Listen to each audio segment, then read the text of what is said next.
It's Wednesday. We're live. Something great must have happened, and we all know what happened. Today was early signing day.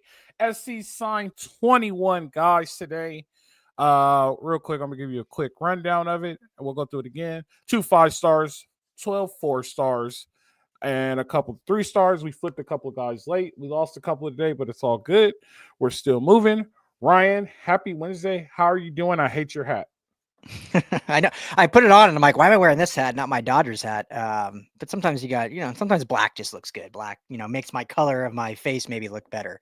But no, I'm good. I mean, it was a busy Black is day. a great color, Ryan. Black is a great color. Black is a fantastic color. Yeah, exactly. But no, been a long day. Been rolling with recruiting stuff since like 6:30 this morning. So it's been a long, busy, fun day. I'm excited to talk with you as always on this live as we get people in here. Thanks everyone always for hanging out. And hey, if you're coming over from Tim's show, welcome. We love that. We love the cross promotion that kind of the USC community has. Always appreciate that. I'll start with this, Coach. I would not say this if Madman was with us because I have too much respect for Madman. My love and respect for Madman is greater because he's not here. UCLA's had a pretty rough 48 hours, so we can find solace in that. Whatever any Trojan fans feeling about today, which I think overall it ended up being a good day, but whatever they're feeling, nothing was as bad as what UCLA has gone through the last 48 hours. All I got, it's the curse of Charles. I'm just gonna call it the curse of Charles from now on. Like It is what it is. Can I tell you something? So I'm at work today, and the receiver, I'm gonna say his name wrong. And for SC Tanuk. Yeah. Tanuk Hines. All right, Tanuk. Yeah. That's your boy. Tanuk. Yeah. So Tanuk Hines, there's a SC tweet came through and he was like, Southern California is my home. And I'm like, we already knew he was committed. And then all of a sudden some word comes through. I'm like, why are they making this? I'm like, oh, today's early signing day. We even talked about it. You forgot? We talked about it all day. I was like, man, I can't believe I did that. And then it all started making sense. And then right after that, once it made sense to me, that Hayes Fawcett guy or Hayes Fawcett just started showing all the flips. Like he flipped here, he flipped here, he flipped here. So that's a good one. Here's a good question right here. Let's start out with that one. That's a good question, Oscar. Yeah, right off the bat. So top 15 class, right? 21 kids signed, 2 5-stars, 12 4-stars. I'm not going to grade it until after the first Wednesday in February. I still think there's still some more work to do. I am impressed with what they did up front and the kind of guys that they got up front. You know what I mean? So I'm still waiting to see. The jury's still out. I'm waiting until the National Signing Day passes, and we'll see what goes on from there. But I'm not disappointed. I'm not walking into this like, man, I can't believe this. I'm kind of walking into this like, I can see what they're doing. The only issue is I think they should have did this 2 years ago. That's the only problem I have with it. But I see what they're doing. And in terms of the trenches, you're saying? In terms of building. They went and got more program guys this time around. You know what I mean? They went and got program guys. They went and got like the 5-star guys, Salon Son, Lon Street, and the 4-star guys that are all in there, like to the kinds. Those are guys that are going to be your game changers. But at the end of the day, you still need guys that can help you win. And they went and got guys that can help you win. They went and got grinders. And so I see it. I just think they're 2 years too late on it, but that's a conversation for. We'll say that. I'll say that for tomorrow with Jamal. But I'm not going to give them a complete grade until after they finish recruiting in February. What do you think their grade is, Ryan? Yeah. I mean, like you said, it's not complete yet. Things, obviously all these guys are signed, and Riley said in press conference today that he doesn't anticipate any more signings during this early period. But they've got Deuce Robinson, if I'm not mistaken, 2 years ago was signed in the late period, and he that was ended up being like the number 2 highest rated recruit of the entire class, and he was signed in February. So there's still potential for that to happen later. But yeah, I think obviously there was it's been a roller coaster recruiting season for not just USC. I mean, college football in general. This is the state of college football now, is commits and flips all over the place, especially in this NIL era. So for USC fans out there that are just really dialed into SC, as you should be, This is not just SC that this roller coaster happened. I mean, LSU, it happened to Florida State, it happened to Michigan was all over the place. Alabama was Georgia's been all over the place. So it's all about how you close, obviously, at the end. And I thought they closed well. Obviously, there was some names out there that I'm sure we'll get to, the Josiah Sharma, the Christian Ingram, among others that they were hoping to potentially close. Madden Faraimo was the big name, the local linebacker out of San Diego. So, some names they were trying to close at the end that they weren't able to, whether it was outbidding, whether it was Coach Entz leaving, which we'll get to obviously as well. But they closed the big one in Jahkeem Stewart.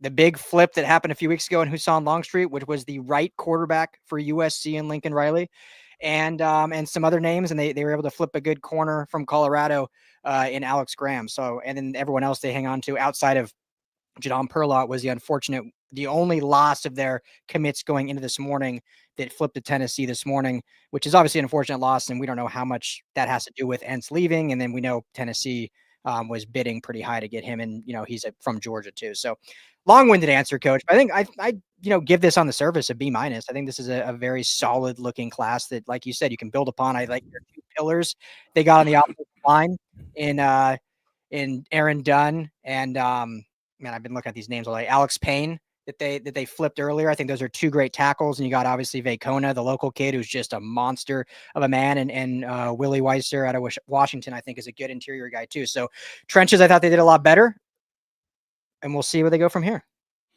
Yeah, I'm gonna say one of your lines. There's not much I could add to that. I think that's a really good job. I think they're going in the right direction. I mean, I sound like a broken record again, but it's not the end. I want to see what happens. And so here's the weird part about it, right?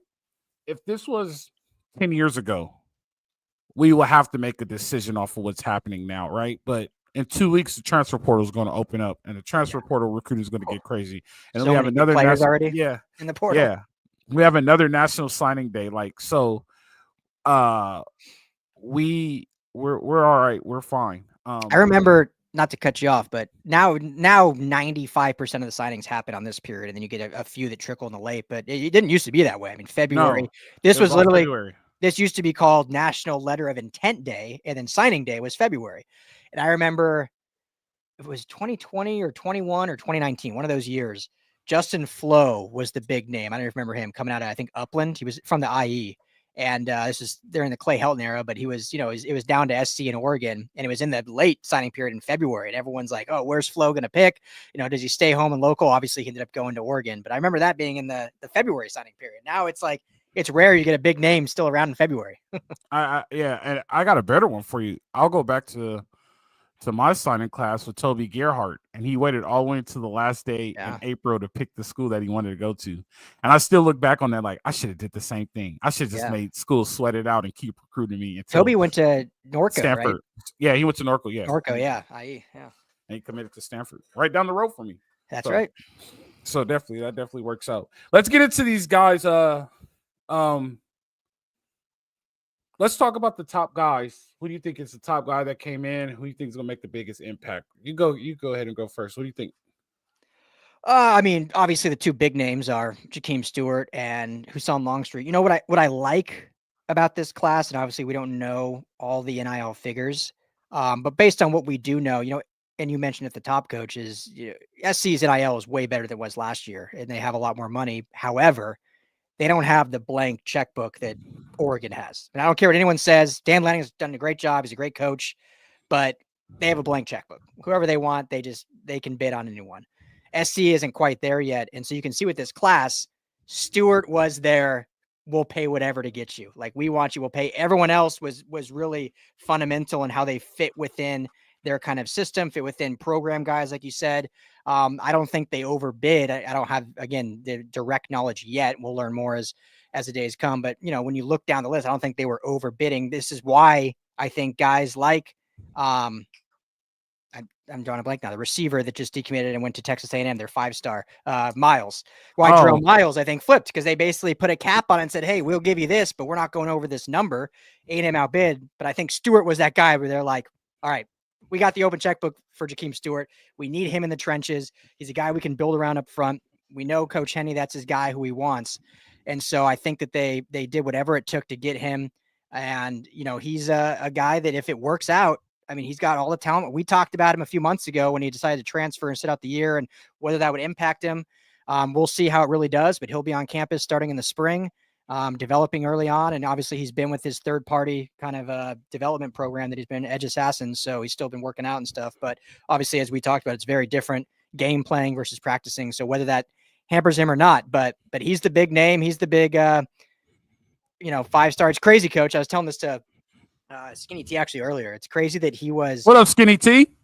That this shows you his talent level. That he was in the 2026 class, the number 1 rated prospect in 26. He sits out the year, reclassifies to 25, and he's still like the 12th overall rated prospect in the entire 25 class. It shows you where his talent level is. So now let's see it develop and see how it works out. But yeah, I'll toss it back to you. I don't want to. We should go back and forth, but I think the two guys in Longstreet and Stewart really kind of set the momentum for this class.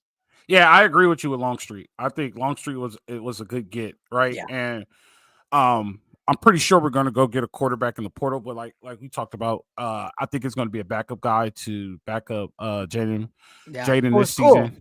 It was sorry, I don't want to keep cutting you off, but Riley kind of said that in his press conferences. Yeah, we're definitely going to get a portal quarterback, but he basically alluded to like it's going to be a backup. Like he feels really good about Maeva and Longstreet. He said, I think Longstreet can come in here and compete right away. So, damn, I swear I think I know what I'm talking about sometimes.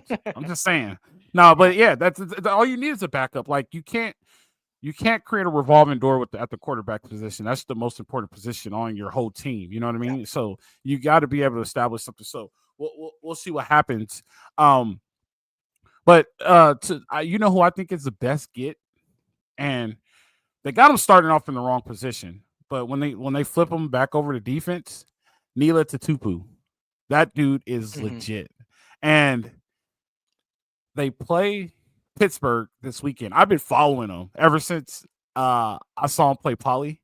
So because Folsom, Folsom. I'm sorry. Ever since I saw Folsom play Poly, because we know that we're going to get Lions, right? Yeah. His brother is going to be the number 1 tight end next year.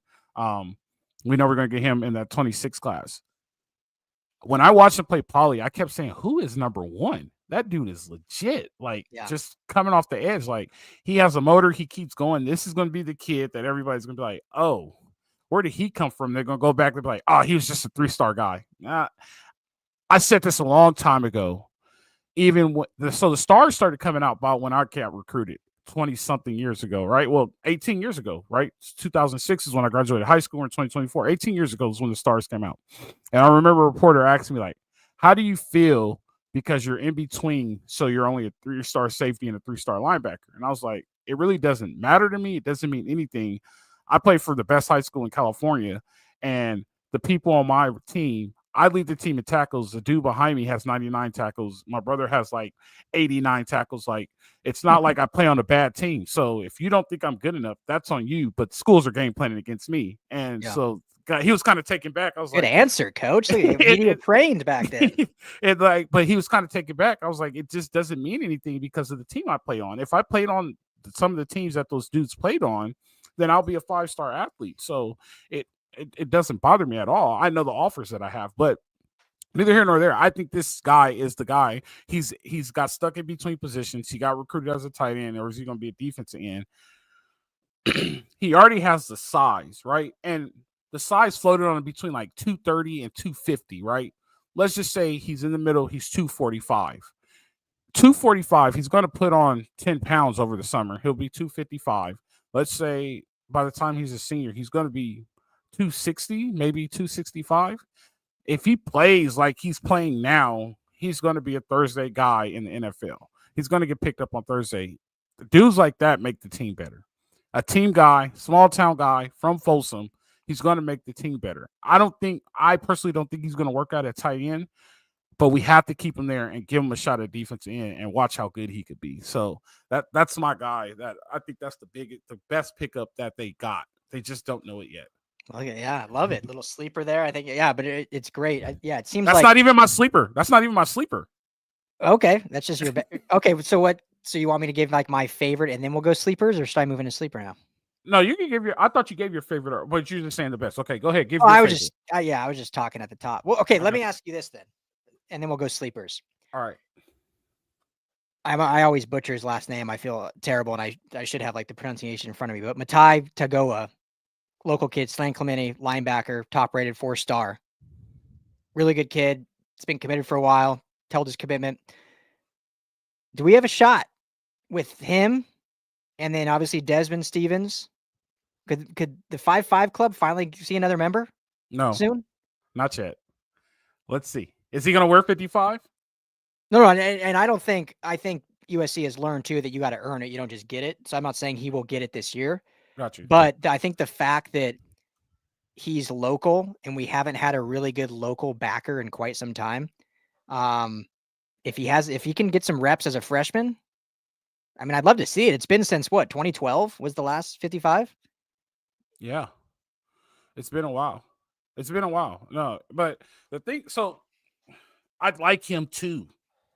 I like him a lot. But Yeah. the thing is, how much you don't even have to be that big to play linebacker in college in football anymore. You don't have to be 250. Yeah. But He's the a thing little that thin, but he's 6'3", so he'll fill out. yeah, it's 200 pounds. I Yeah. went into college. I went in at 189. By the time we got to camp, I was 205. And when I got to the next spring, I was about 210, almost 215 when we was getting ready for the next camp. So I'm not worried about weight. You know what I like about him? He plays 53 in the third. That's what I like about him. Like playing 53 in the third as a linebacker makes you a very good linebacker. And when you think of all the 5.5s played 53 in the third, Tell right? our listeners what that means for those that don't know. Oh, sideline to sideline is 53 in the third yards, right? So Yep. all the 5.5. Willie played 53 in the third. Junior played 53 in the third. Shit, even Keith, who wore 55, he played 53 in the third. So those guys play 53 in the third. The question is you have with him is he the next Junior Seau or is he the next Raymond Luga? Those are the questions that you have to ask, right? And that's the weight that he has to bear. But I think he'll be all right in the system that he's in now. And I think he'll be all right playing next to Gentry, right? Gentry changes up a lot of things. You saw how much the defense changed when Gentry got hurt, right? So I think being an understudy to Gentry the first year works out perfectly. And then when he's in his sophomore year, he'd be able to take the defense and be able to do what he does.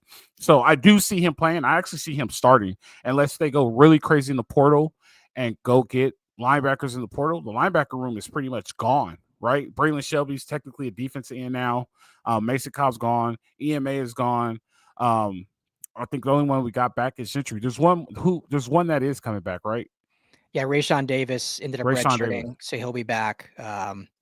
Your starters right now would probably be either Rayshawn Davis and Gentry or Desmond Stevens, who's a freshman right now, and Gentry. Okay, this will be a good segue, and then we'll go back to sleepers. But we might as well talk about Coach N since we're talking linebackers. Yeah, go ahead. First, let me ask you that first. Like, were you shocked when you heard that he was leaving, or the timing of it? Obviously, I don't think anyone that's shocked hasn't been paying attention. Like the dude, the fact that he came from head coaching, national championship pedigree to be a linebacker coach, he was a rental. I mean, he came here to kind of reset himself, get our linebacking core back on track. But you knew he was going to move on to a head coaching gig pretty quickly. The timing was unfortunate, but it's like you can't say.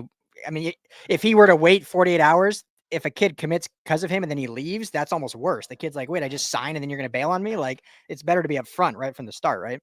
Yeah. So first of all, I want to congratulate Coach Inch and thank him at the same time, right? And I think Gentry is where he is and became a better player because of Coach Inch. So thank you for your 1-year service and congratulations on your first Division I head coaching job. I am a big fan of Coach Ince, and you guys know this, and like you and Jamal know this. Like I really get into like the detail of coaches and studying coaches and see what they're about and like their philosophy and everything behind them. He is a Pete Carroll. You know what I mean? And a lot of people don't know that. And you've alluded to this too. Every player on that roster loves Coach Ince, right? Mm-hmm. He's a Pete Carroll type guy, and like more like the players coach and understands like the players and really gets to know the players, like makes them feel like home. And I think Fresno is a great stepping stone job for him. This is not the end of Coach Entz. Coach Entz is going to end up somewhere in the Power Five, if there still is a Power Five. And I see him as a blue blood head coach one day. Like, for us to sit up here and say, well, it was bad timing. Well, let's look at the timing for excuse me, college football coaching, right? So the season just ended last week. We just legit had a live show last Sunday, right? He went from having a live show the last Sunday to having National Signing Day a week later. The transfer portal opens next week, and it's open for what, 2-3 weeks or whatever. Yeah. Right. And then you get your early guys that are going to come in pretty much in January, right? School starts in January. So you get your early guys that are going to come in. Then you have to try to get some guys. That's where you get a lot of JUCO guys, where I think JUCO is really a really good spot for Fresno State. So those guys could still sign on National Signing Day, right? And then all of a sudden, you got to go through spring ball, and then all of a sudden, the portal opens back up. He had to go, right? He had to go put his new team in the best situation possible. It's not bad timing. It's just the way the calendar is set up now. It's not the old calendar of the old days where, oh, I could still go recruit December, January, and try to scoop some guys and get some guys late in February. It just doesn't work like that anymore. Everything is moving so fast now. So he had to do what he had to do. And anybody who's upset at him doesn't understand what it take an opportunity.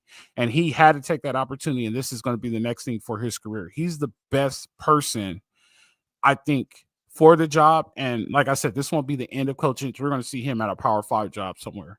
So I thank you for it, and congratulations, man. You're well deserved of it. So I wish him nothing but the best. Yeah, I agree. I mean, it's unfortunate timing because the NCAA moved up the early signing period like 2 weeks. Right. I mean, last year the early signing period was 10 days later than it is right now. So if he would have already been gone, then potentially Lincoln Riley could have hired a new linebacker coach before the signing period, and then you kind of get those conversations going with the linebacking recruits and whatnot. So, it feels like Jaden Perlott flipped and Madden Faraimo ended up choosing Notre Dame because of this happening. Do we know for sure that's a fact? No. I mean, there's other factors at play there and whatnot. And you don't want to, you don't want to be, I don't want to say this in the wrong way, but you don't want a player coming to your school because of one position coach. That's obviously a big reason, but there's got to be a lot of other factors to get a kid to commit. And so you hope you can overcome that. But yeah, I agree. I loved Coach Entz. He was probably one of my favorite coaches on staff. Met him a couple times. Just a pure football coach. Absolute football coach. Loved the game. Players loved him. Coaches loved him. Staff loved him. But yeah, we knew this was going to be a rental. So my only real fear, like obviously the recruiting today, as we just talked about, maybe, but I think they'll be fine. They'll get over that. I think they'll hire a good linebacker coach, which I have a list that maybe we can talk about. My only real fear is both Eric Gentry and Rayshawn Davis. Gentry obviously redshirted because of injury, but both of them redshirted and decided to come back because of Matt Entz. They were very vocal. Another year of learning under Matt Entz is what's best for my growth in football and potentially the next levels. My only fear would be is that those two guys end up hitting the portal because of Matt Entz. I think recruiting will be fine. They'll get other portal guys. They'll get a good coach in. But there's that possibility of losing them too. I'm not saying it will happen. That's my only on the surface fear 8 hours after the news broke. Yeah. So good coaches are very good mentors, right? And so I'm pretty sure the conversation was, look, this is the best place for you to be. I have to do this. And, don't worry about leaving. I'm sure they're going to hire somebody else and this and that to put you in the best situation possible. But you need to stay here. And this is what's best for your career. Right. And as hard as it is, a lot of people get mad at the players for entering the portal and this and that. But coaches had a portal long time ago, right? Mm-hmm. Coaches had a portal a long time ago. They always had an open portal. So Matt Entz probably told them dudes to stay, or at least give it a year. Give it a year and see if it works out, right? This is Gentry's last year. Just give it a year. This is your last year. Go out of Trojan. I think Gentry is a Trojan, though. I think he's really adapted to the USC culture. I think so. I'm not worried about him. And he's I playing think in the bowl game. Did you see that? I did not see that. That's Yeah, big news. he's Yeah. going to play in the So bowl game. yeah. So I think that look, I'm not too worried. I wasn't too worried about that. I didn't even think of that. I just thought, man, good for him. Like that's the way he needs to go. He's gonna go compete with Boise State. He's gonna go get that team where he needs to be, and Yeah, I he's hope they're gonna good. yeah, he's gonna get a Power 5 job eventually. I thought the other coaching news would have made me more excited, but we'll talk about that at a later date. I was so happy when I saw that. I was like, please go, please go. Oh man, yeah. I know all this. It's so LA sports that all this stuff happens on an already busy day. Like I'm like, all right, it's gonna be a busy ass day with recruiting, and then we get Entz leaving, the Riley rumors. I'm like, it's so LA sports that all this That happens. wasn't a rumor. That was legit. They reached out. Oh yeah, And yeah, not a rumor, but yeah, story, whatever. the only thing that that I'm curious about is, did his agent leak that, or did somebody from Central Florida leak that? Let's not get into that though. Let's not get into that. Let's not get into that. But that's the question you have to ask: did his agent leak that, or did somebody from Central Florida leak that? Because that's let's talk about that tomorrow. Remember, I'm gonna write that down. Let's talk about that tomorrow, because he's helping himself. Put it like that. So yeah. Do you have any off the top of your head any linebacking coaches you want to see SC pursue? Putting you on the spot, so yeah, you're definitely putting me on the spot. You're making me look bad because I do not know any linebacker coaches out there that SC would pursue. This like I told Jamal the other day. For the next 9 months, you and Ryan are going to shine, because I'm completely out of my realm. I don't know any linebacker coaches out there that I would want to see being pursued. I will say this: can I give a criteria other than a name? Yeah. It doesn't have to be Matt Entz personality wise, but it needs to be Matt Entz mentor and coaching wise, right? It needs to be somebody that is able to develop these dudes, and it needs to be somebody that can at least point these kids in the right direction. And I'm always going to say, not make it about the money, but it is about the money now. It's worse than the NFL. Like, the NFL only gets about the money when your contract is up. For these dudes, it's about the money every single day. But they need to have somebody that's able to develop, because they're going to have a young staff at linebacker. So you need a very good developer, a very good mentor, because it gets hard, dude. It gets hard. It's not like high school, right? You're there on campus when nobody's there. And the next thing you know, the volleyball team shows up, and then the soccer team shows up. But by that time, you already been 3 weeks into camp, and then the band pops up. You're like, all right, the season's getting close. But then you start forgetting days, and then school starts, and like you're on your own, and like your parents aren't there. Like, mentally for an 18-year-old, like it gets hard. So you need somebody to be able to get those people through it. And that's why Gentry's good, because he could be some type of mentor to these kids in this situations, because he's been through it 5 years now. So yeah, a good mentor and somebody that could coach and really develop. Those would be my criteria for it. Yeah, no, I agree. Can I give you a couple names? Get your reaction? Yeah, go ahead. So to me, and I haven't like dug deep, but I think on the surface, I obviously have done research, but I think to me, like the no-brainer one to bring on is Chris Claiborne. I mean, okay. To me, that makes a lot. He, obviously SC legend. Is he coaching right now? Yeah, he's a linebacker coach in the UFL for the St. Louis Battlehawks. Oh, okay. Then yeah, okay. That's a good and then he was as you know, he was on Herm Edwards' staff at Arizona State. And then he coached Calabasas High School, and he coached at SC as a quality control coach. So he's got the coaching experience. He's got the obviously pedigree of playing the position, being an SC legend, and he automatically brings in that SC tradition that fans have been like pounding the table for. Obviously, they got Big Mike Will on the staff now, and your old roommate Taylor Mays on their staff, but they don't have like a true position coach, former Trojan on staff, and he would fill that. I think that's a no-brainer to me. Yeah, that's a good one. I like that. So Chris Claiborne would be my one. My number two, this would be a long shot, but what about Ken Norton Jr.? Can you get Ken Norton Jr. to come back? That's the question. Yeah, and he's the linebacker coach at Washington. Yeah, he's with the Commanders. Right. Yep. So I mean, it's a lateral move. They'd have to pony up and pay him obviously a lot more. But hey, if he has a love for SoCal and wants to come back to SoCal, and obviously, he coached arguably His the best wife, his wife still linebacking. lives. His wife still lives in SoCal. Yeah, He so you got still, that. yeah. And That's not obviously bad. his 04 to 09 at SC was one of the arguably the best linebacking stretch Yep. in SC history. So Ken Norton. This is a more of a, I actually heard this from Sua Cravens was talking about this guy, made me look into him more. But Michael Hutchins, does that name ring a bell to you? It does not. Where is he? So he played linebacker at SC 13 to 16, so right after you.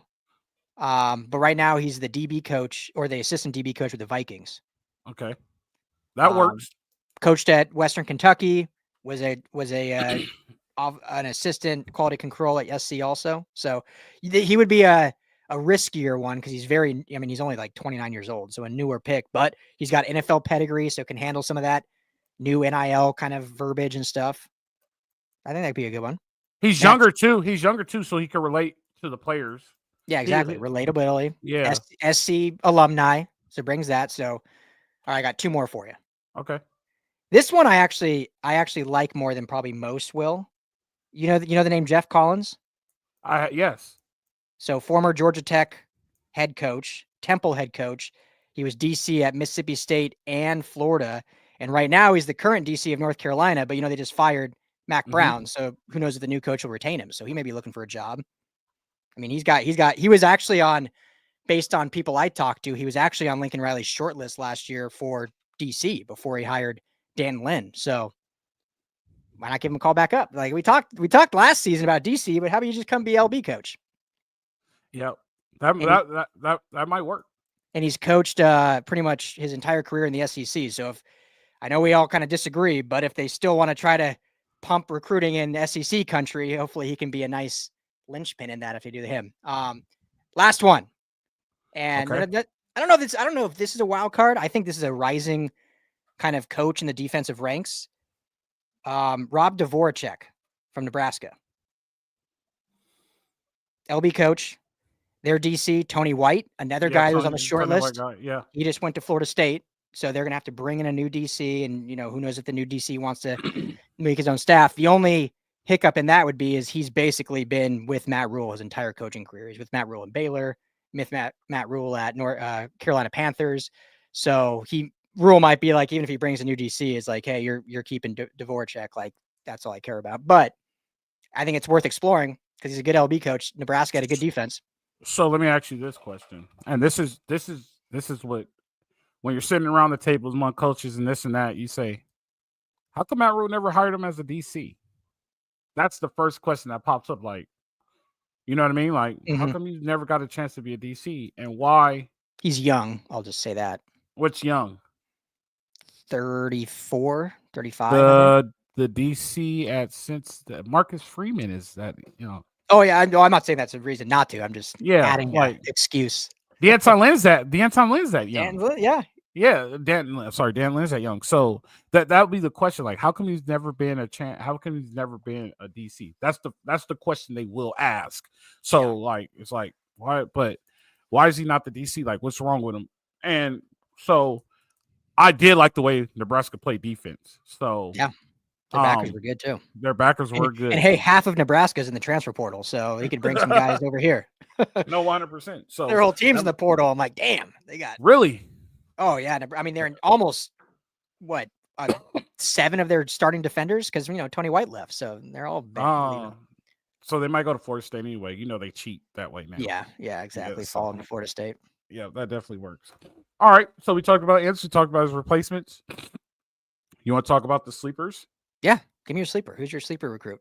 My sleeper recruit is Guy Cordova. I don't take that was mine. I got Gus, the Gus bus. Gus. You want to know why Gus is my sleeper recruit?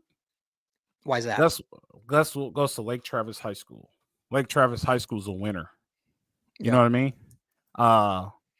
Lake Travis High School is a winner. He knows how to win. He has that work ethic to him. I think his star rating is because of what happened.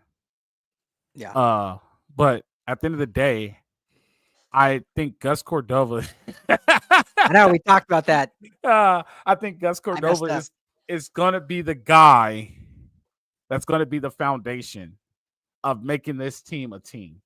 Like he comes from winning. You know what I mean? He's going to continue to want to be a winner. And so I think this is a guy that is going to be good. Going to be good on the D line. Big boy already. Character, he had a character issue, but I think it was a mistake as a high schooler, let's say that. Yeah. So I think Gus Cordova is the guy that's going to be like one of the foundation guys. When we're talking about this 2 years from now, like Gus is the team leader. Like he's Yeah. about winning and this and that. So hopefully they're winning in 2 years, or we're going to be talking about who's the next coach. But I Yeah. think Gus Cordova is my sleeper. And I think he's going to be the one that's going to be a part of the change of this thing that's going to happen. Yeah. Yours, I'll throw another name out, but first, I totally agree. I love Gus Cordova. I agree. I think his 3 star is criminal. Dude should be at least a 4, and you could argue other stuff. If you watch his tape, the dude has all the pass rush moves. He's great in run stuffing, explosive. explosive. His size, like you mentioned there, is he's only going to get bigger.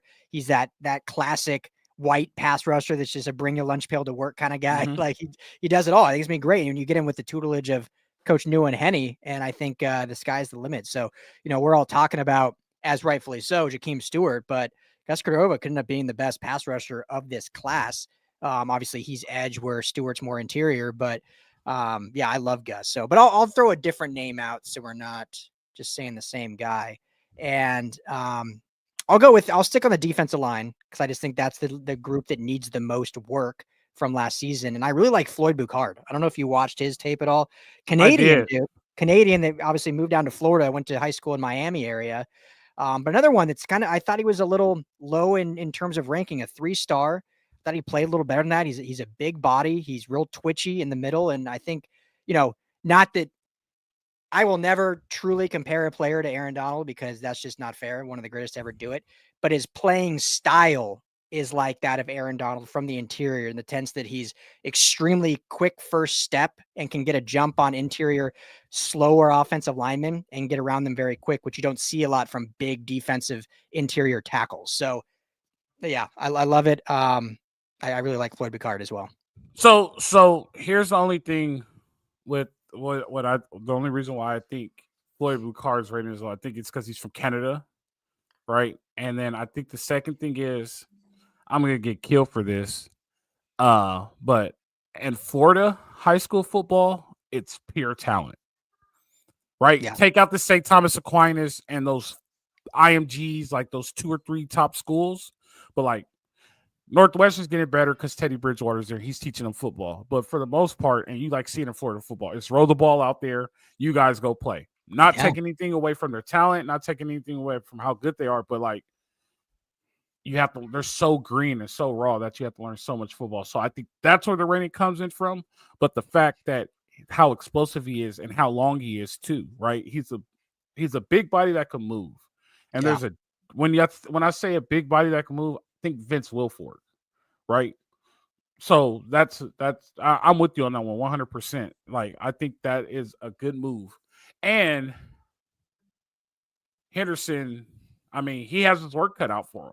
So it's not anything on Coach Henny, but like now he legit has his work cut out for him, and he's gonna have to be able to mold these guys because there's a lot of projects. That's why I said this should have been done 3 years ago, but I think Kenny could do it. Yeah. Yeah. I mean, if anyone's cut out for it, hopefully it is Henny. So last guy I'll mention, I mean, I really do like a lot of these guys in this class, but I really like Corey Sims, also a receiver. I know you mentioned Tanook Himes, who I think is really, really good as well. I like Sims' size. Like to me, when I watch him a little bit, he's a little bit taller, but I see a lot of Mekhi Lemon, a guy that can play really any position as receiver, whether it's slot, outside, can return stuff if he wants. So and Corey Sims is another guy that after he committed, he was getting pursued heavily and he just was like, nope, I'm a Trojan. I'm sticking to my commitment. And so, a lot of these guys were getting pursued, but I always have respect for that when it's like, nope, that's who I committed to. He didn't flip from one school to a USC. He committed originally and stuck with them, as did actually all their committed receivers were, one-time SC commit. So love seeing that. Yeah. So actually the one I'm looking at right now. Aaron Dunn reminds me of that too. Once Aaron Dunn jumped in, He was like, I'm done. I'm shutting down my recruiting. I'm staying here. He's an O-line guy. He's good too. And a lot of people here's the thing too. Here's the thing too. A lot of people are saying like the O-line needs work, right? Just take out the Michigan game, right? And maybe Wisconsin. After that, Elijah Page came in a stride. Yeah, Michigan made Elijah Page so much better. We didn't have that same issue against Penn State, right? And look how much better the center, Jonah Monheim. Look how much better Jonah Monheim got being at center. Jonah Monheim might get drafted in like the top 3 rounds now just by him being a center, right? But also you got to remember, only one O lineman left from last year's class, which was the dude from Florida, right? And they signed 4 or 5, and then this year they signed 3, and then they already have 1 O lineman commit, if I'm not mistaken, for 26, right? I always say that, and you go and look, and you're like, no, I don't think so. Maybe they don't. Maybe I might still be a year behind in my mind. Don't worry about it. But the O-line is fine, right? The O-line is fine. The O-line has plenty of depth and things like that, and they're getting guys that are grinders. Like, that's one thing I can't accept Pregnant. I can't believe they let that dude sock him in his face. I still can't get over that one. But they're going to get dudes that are grinders, and everybody is so upset at the O-line coach. Like, they need to fire the O-line coach. Look how much better he got those guys, though. Those guys got so much better over the course of the season. And these guys are young. Besides Pregnon and Jonah Monheim, the whole offensive line is coming back. And Murphy. Murphy's gone too? Yeah. So they're only returning 2 starters. Which is Kalani Noah, right? Kalani Noah, yeah, and Page. So and Page. Yeah. There's 3 guys that were sitting on the bench. Yeah. Right? They did lose Talele into the portal, who was kind of that swing guard that potential stars. That was a loss. But is it a terrible loss, though? Is it a terrible loss? Is it like a loss that would end the world? No. He would have competed for a starting spot. He wasn't guaranteed. He didn't win it this year. It's a loss because they had recruited him in 23. But, I mean, they'll add 3, probably 4 guys in the portal. There's already, I mean, dude, I'm sure you looked. Anyone listening? Portal's loaded. There's some dudes at offensive line in the portal. So they'll add probably 3 or 4, maybe even 5 from the portal. But they have, as you said, and I didn't want to jump in, but they have really good talent that they've been developing. Like 5 guys. This is the first class they didn't have 5 guys, which again, that might change come February. But they've had 5 guys every single class since Riley's been here. Now, obviously, they lost Zemendola. Is that his name? They lost him right after spring camp last year. But outside of him, they've had 5 every class. So that's 5 every class. This is his 3rd year. 15 minus 2. That's 13 guys. Yeah. Right? Like, that's 13 guys. Like, the depth is there. So I'm not worried about the offensive line. It's more of getting them developed and things like that. And I saw the improvement from the offensive line through the season. So I think they'll be all right. I'm glad you gave some flowers, Coach, because I think that's the group that didn't get talked about enough, not just by us, but by everyone. But I think the offensive line improved a lot over the season. A lot. I'll tell you this much, and I'll die on this hill. If we had this year's offensive line last year, we win 8 to 9 games. Yeah. You know what I mean? Like, I'll tell you this much. So definitely. Ryan, I'm going to get some fan interaction. I'm going to drop the link in there. Maybe we talk to some fans, see what they think about that, if you don't mind. Of course. Real quick, before anyone jumps. Keep going. I saw this a while ago, and I wanted to answer it. I don't know if you have thoughts from Oscar Huarte. Do we need to get an RB from the portal, or should we just roll with the young, talented RBs that we have? Coach, you answer first. Nope. Quentin Joyner, Big 21. We just signed the guy. Let me look up his name. It's 21 guys, and like I was trying to get all of them. Riley Wormley and Dwayne Morris were the 2. Dwayne Morris is the guy that I think is gonna be the one that's gonna watching his film. I think he's gonna be the one that's gonna be get some time. They're gonna have to wait it out though, because Quentin Joyner, if I'm not mistaken, is a true sophomore. True sophomore. So depending on what he does next year, he might have to play. 21 was a true freshman. So, I mean, there's not a lot of spots for running backs in this offense, right? It's like 2 guys get the ball. So they're going to have to wait. They're going to have to be patient. So definitely. I dropped the link in there. You guys jump in. We still in ideas from USCJ. Yeah. But and also, you guys jump in, we'll take your call. Go ahead. I'll add to that. super quick. I wouldn't be shocked if they add one. I hope they don't, and I certainly hope they don't add anyone of like a Woody Marks caliber, because based on other conversations or whatnot, like if they would, then I wouldn't be shocked if Joyner jumped in the portal, and that's the last thing we want. Like he needs to be the face of the running back room for the rest of his career in State SC. Joyner's a fantastic back. You mentioned 21, who is a true freshman, got a lot of run. They still have Amari and Peterson. I wouldn't be shocked if he ends up entering the portal, but everything we haven't seen him do it yet, so they still have him as depth plus these two new guys. So I wouldn't be shocked if they add someone just to bring in with some veteran, just a veteran starting guy, but I don't think it should be anyone of like a Woody Marks caliber that's going to be the starter. It should just be a depth piece that, can spell Joyner if need be. Because to me, Joyner needs to be the face of that running back room. He's that good, and you don't want to take risk of bringing someone in and then he bounces.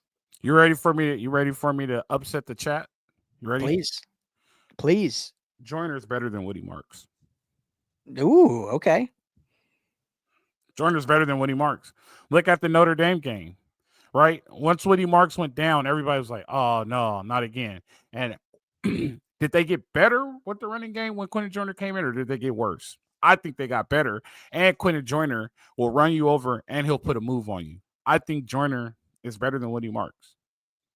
I think he could be. I love Woody Marks. I think he was so good this year. Yeah, he was good. And for the record, and I want all you guys here, and for the record, I was right about Woody Marks being the best transfer running back out of the portal. Yeah, I agree with you. Yeah, 100%. Jamal was all for the running back last year. I can't even Marshawn Lloyd. Marshawn Lloyd. I was like, Woody's better. So yeah, Woody. I mean, you see what Woody did, and it's crazy that he didn't do as good at Mississippi State. But his different wasn't a different offense, but it was ran differently. Yeah. It was schematically different, so I think that's why. But it was still that air raid system, just a different type of philosophy to it, if that makes some type of sense. Yeah, for sure. So where do you think the fans don't want to talk to us today? I dropped them the link. None of them wants to jump in. They get scared. So let's go here. Let's go here. I didn't even know we've been talking for this long. 47 minutes. Didn't even realize this. Yeah, having fun. Yeah, my wife's gonna kill me, but all right, we'll keep rolling. Well, we'll end it on this unless somebody jumps in. Where do you think? Let's talk that. Where do you think we need to do in the portal? What would you pick up in the portal? What would I pick up? I mean, for sure, as we mentioned, offensive line. Just you're looking to replace those 3 starters, and the talent is like crazy right now. That's in there. Some of the tackles. Right when we jumped on, I think a freshman tackle from Oregon just jumped in the portal, if I'm not mistaken. That was earlier today. I saw that. Yeah. Yeah. So there's like some young, good talent that can be, pieces like an Emmanuel Pregnon who was here for 2 years. So not just a one and done kind of thing. So I think offensive line, defensive line, you're still going to add. I love the depth and youth that they've added in this class and with some of the other pieces, but you're still going to need to add some in the portal, like they did with Nate Clifton and whatnot, that can come in and play right away if need be. I think skill wise, I know they will add receivers because they always do, but I don't think they need to. And they're good there. Running backs good, as we said. I don't want to list every position, so I'll just stick with that. Offensive line, defensive line. What do you think? Defensive line, linebacker, and defensive back. Defensive back for sure, because they're losing everyone. Well, they're not losing. Well, has it been confirmed yet? Is Ramsey going to go to the pros? No, not confirmed. Which I don't know why, Coach. Like, it didn't even cross my mind that he was eligible. I thought for sure he's back. And then all of a sudden I see him in a mock draft. I'm like, oh, he was a redshirt sophomore. Like, he could go to the draft if he wanted to. Yeah. So if Ramsey comes back, then they're good at safety. Because I'm a big fan of Zion Branch. Yeah. I think Zion Branch is good, and he plays the box really well. So I think they're good at safety, but all their corners are gone. Yeah. Like, all their corners are gone. They're going to have to go get 4 to 6 corners in the portal. They're going to have to go get 4 defensive linemen in the portal. And that's been my gripe the whole time. Like, they did not recruit very well on defense. Like, depth-wise, they didn't do a very good job. Now they're going to have to go run and get it in the portal. And they'll have Marcellus Williams potentially start next year as a sophomore, and they're really excited about him. But that's kind of it. I mean, Christian Pierce can probably play a little nickel. He's more of a safety. He's, I think, a guy that we'll talk a lot this offseason. Marquise Gallegos is more of a safety as a freshman right now, but maybe he can play some nickel. But yeah, to your point, true corners, I mean, they got to replace a lot. And that corner from Georgia who started 10 games for Georgia went into the portal. Yeah. So I wonder what happened. And he was a freshman. Yeah. So I don't know what happened. I wonder if it was NIL. If it was NIL, I hope we could compete, but that'll be a good get. But for sure, D-line and linebackers. And the whole defense has to be looked at in the portal. So definitely, that's what I think. DB, that's a good one though. I'm glad you said that. That's probably the most important one, to be honest. Yeah. Just to get some experience back there. You know, you hope some of the guys they recruited can win these starting jobs from the last couple of years, but got to have some, you know, having this season, I know it didn't go as fans wanted, but having Greedy Vance, having DeCarlos Nicholson, like those vets, I think definitely helped, at least in that 3-game stretch where they looked a lot better. Yeah. So I think that's all we have for today, Ryan. I think we knocked it out. That was a good show, man. We was just up here chatting, chit-chatting. We got some good numbers today. I appreciate all you guys from joining in. We have to wait and see. It gets exciting next week, too. The portal open. What days does the portal open up? Is it the 12th? 12th, I think. I don't know. I need to look for sure. It's coming up, though, obviously. Yeah. So the portal. So we got a linebacker coach hiring, the portal opening, and a bowl game. So busy December still. What bowl game do you think it is? It's going to be probably the Sun Bowl or the Vegas Bowl. Who do you think will play? So I first saw that it was going to be either Missouri or Syracuse.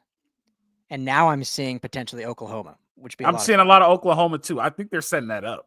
Oh, they should. Why would they not? They should absolutely set it up. Just like they're trying to set up Alabama, trying hard to put Alabama in the playoff.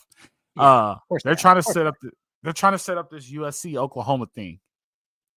They're legit trying to set that up. They should. I mean, why not? I mean, that would do numbers, at least for those markets. All right. Before we leave, real quick. Who do you have Saturday? Because we are in the Big Ten Conference Championship, Big Ten Conference Champion. Who do you have? I mean, I know you won't like it, but I got to go Oregon. I think. I mean, I don't have a lot of analysis, but they haven't been beaten yet. And Penn State, I think, I mean, we've talked about Penn State a lot. I think Penn State's good. I don't think they'll ever be like a great team, even this year. I mean, SC should have beat them, and they're 6-6. I don't think SC would beat Oregon. Not that they obviously didn't beat Penn State, but they should have. They played them. I mean, they were smoking them in the first half and blew it in the fourth quarter. So here's the thing. Here's the thing about SC. Nebraska. Oh, not Nebraska. Notre Dame is the number 5 team in the country, and they took them down to the line. SC, the largest loss this season is 14, and we talked about this. It's 14, and that's off of 2 pick sixes, right? In the last 3 minutes, yeah. Right. I think SC takes Oregon down the line too. I think. Oh man. Yeah, you're probably right. So that's why I can't. I think SC takes anybody in the college football playoff down to the line. Now, do they have enough to win? That's a different situation. Yeah. Right. We're not. Better teams play better for longer periods of time. Right. Do they have enough to win? I don't think so. But they could take all 12 teams down to the line. They probably beat Boise. I think they could probably compete with the bottom 4. Right? Yeah. 8, 9, 10, 11, 12. They could compete with the bottom 4. With that being said, I do think Penn State is battle-tested enough. Okay. Or kind of got handed a mush schedule this year. Ohio State. You know what I mean? Everybody, we're going to find out how good Boise is. Boise took them down the line. Who did Oregon play besides Ohio State when you really think about it? Yeah, I'm trying to think. Let me look at their schedule. But I know it wasn't great. I mean, their strength of schedule was like 64th or something. Right. So, and the only reason why they're number 1 is because they're undefeated. And I don't think they should be undefeated because Denty ran for a mile on them. Right. So, long story short, with that, they played before we change. So we played 3 ranked teams: Boise, Ohio State, and Illinois. There you go. Yeah. With that being said, I think Penn State being battle tested, and I think Penn State has the biggest chip on their shoulder. I think Penn State wins this one. There you go. Either one is in the playoff, right? Or you think They're losers both out? they're both going to get in. Yeah. So that definitely works. Okay, last thing, and then we have to. All right. I already got the text from the wife, so we have All to go for this. But I got to ask you because I know you love talking about the expansion and whatnot. I was thinking today, and I don't know why we haven't really talked about this, but and I know it gets complicated because you can't add too many games. That's obviously a concern. You can't just have like 20 game schedule. But to me now, with all these different conferences and everyone talking strength of schedule and SEC bias, which we know there is, like why not make the conference play similar to like CIF high school? So Big Ten at the end of the year doesn't just have a Big Ten championship. You have a Big Ten tournament. Whoever wins is in. Every conference has a tournament. Winner in. That's it. No delegation. No bunch of ADs and reporters that decide a 3-loss SEC team is better than a 2-loss Big 12 team. Like win your conference, you're in. You got 5 big, whatever they're called now. The lesser conferences, 4 Power 4. So you got 9 conferences and maybe you get 1 at large. You get 10 teams total in. Win your conference, you're in. That's it. That makes sense, right? How many teams get into the conference tournament? 4. So you can't add like 6 more games. You do a semifinal and a championship. So this year it would be for Big Ten's sake. It would be Oregon, Penn State, Ohio State, and Indiana. Yeah. Okay. So let's say Indiana wins, right? Let's say Indiana wins the conference. Yep. Right? Does Oregon still get into the playoff? No. Only the winner. That's only it. the winner. So the SEC would be Texas, Georgia, Tennessee, Alabama. Those 4 play in their tournament. Winner of that gets in. That's it. There's no like, oh, well, Georgia had a good strength of schedule, so we'll put them in. No, win your tournament, you're in. That's it. It's like CIF, right? Modern Day won the South. They're going to play Folsom in the North. No, they're playing De La Salle. You're right, De La Salle. They're playing De La Salle. Like that. Yeah. But I think it could work. It's not going to happen, but it won't. You know why it won't happen? Do you know why they're pushing so many SEC teams? Because ESPN has the SEC television rights contract, and ESPN has the contract to the national championship. So, of course. Yeah, it's always going to be like that. But Alabama playing Mercer, and you're talking about their strength of schedule is harder than Oregon's. That's bullshit. Oh, dude, like there's no way you can tell me the strength of schedule is harder, and you guys don't play a full conference schedule. Like your conference. I brought up the fact that Georgia was playing UMass on Twitter, and the amount of it's the most interaction I've ever gotten on Twitter. Like Georgia came after me, which is great. I mean, I'm for it, but it's like defending playing UMass because their strength of schedule. And like you realize too, who makes the strength of schedule is ESPN, who owns the rights to SEC games and happens to rank every SEC team above every other conference. So yeah, SEC has the top 5 strength of schedule because they all play each other, but who's making those strength of schedule rankings? Right. No, you're right. And here's another one. You ready for this one? This is the second time a Big 12 school has come into your conference and made the conference championship. Yeah. There you go. You got another newcomer Big 12 team coming in and making the conference championship. Like, how good really that good? That a Big 12 team might win the SEC, a Pac-12 team might win the Big 10. Big 12 and the Big 12. And the Big 12. Yeah. And well, no, not the ACC because Cal and Stanford stunk. So yeah, definitely. All right, Ryan, I don't want to get you in trouble. I want to thank everybody for being here live. Great day, busy day, man. My hat goes off to you, man. You were grinding today. You were just putting stuff out. You were grinding today. Everybody appreciate Ryan. All those articles you see on LAFB, that's because of the 2 Ryans, aka Skinny T. They are working and they're grinding their days off. So good deal. Ryan, I appreciate you. Fans, I appreciate you. National Signing Day, it's in the books. Now we got to see what what it goes to. Now we got to wait to see if we play Oklahoma in a bowl game. That'll be great. I appreciate everybody for watching. Put another good on the books. You guys know how it goes. Live free. Fight on.